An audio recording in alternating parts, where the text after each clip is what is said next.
માટીની જીવંતતા એ આ લેબના માધ્યમથી જાણી શકાશે અને દેશની આ પ્રથમ એવી લેબ છે કે માટીના જે રહસ્યો છે તેને જાણવા માટેનું માધ્યમ આ લેબ બનશે. ખાસ કરીને માટીના માઇક્રો કણોને પણ પુનઃજીવિત કરવાનું કામ એ કરી શકાય અને માટી સાથે જ તમામ જીવસૃષ્ટિ જોડાયેલી છે. જેટલી માટી સમૃદ્ધ હશે, જેટલી માટીની જીવંતતા વધારે હશે, તેટલી જ સજીવ સૃષ્ટિ અને માનવતા એ પણ વધારે સક્ષમ બની શકશે.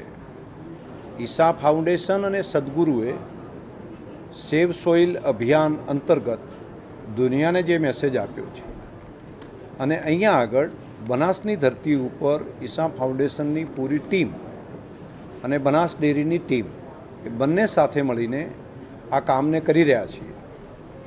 મોડલ રૂપ ઉપર 40 જેટલા ગામોમાં ભૂમિ મિત્રોના માધ્યમથી ખેડૂતોમાં છેલ્લા 1 વર્ષમાં કરેલા પ્રયોગો, તેની મળેલી સફળતા અને તે પછી અત્યારે નવી આ આધુનિક લેબ તૈયાર થશે જેમ મનુષ્યની આરોગ્યની ચકાસણી આપણે કરી શકીએ છીએ તે જ પ્રમાણેની સોઇલની સંપૂર્ણ હેલ્થ ચેક કરવા માટેની ભારતની આ પહેલી લેબ બનશે અને ખેડૂતો માટે એ આશીર્વાદરૂપ સાબિત થશે.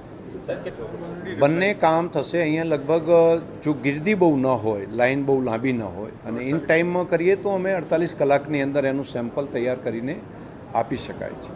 પરંતુ આ બંજર ભૂમિમાંથી એક સમૃદ્ધ ભૂમિ બનાવવાનું કામ કરી શકાય તેવું અદ્ભુત કામ છે.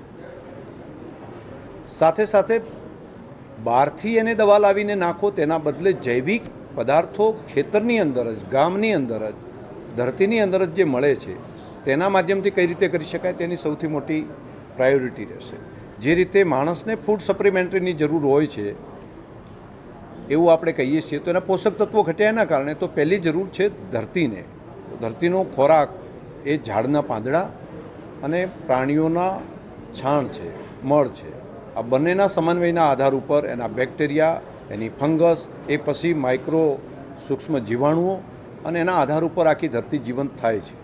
અને તમે લાઈવ જોઈ પણ શકો છો કે માટીની ચપટી માટી ટેસ્ટમાં મૂકીને એની કેટલી જીવંતતા છે, એના બેક્ટેરિયા કઈ રીતે ચાલે છે, ફંગસની પ્રક્રિયા કેવી થાય છે, એ તમે લાઈવ લેબની અંદર જોઈ શકાય.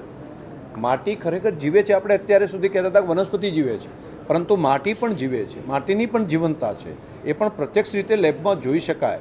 આવું અદ્ભુત કામ ગઈકાલે મને બહેને વાત કરી, પ્રવીણાબેને, કે એકબીજા વનસ્પતિ એકબીજાથી વાત પણ કરી શકે. ફંગસના માધ્યમથી ફંગસનું આખી ચેન બને અને ફંગસ એકબીજાની ચર્ચા કરી શકે, કોને ક્યાં ખૂટે છે શું.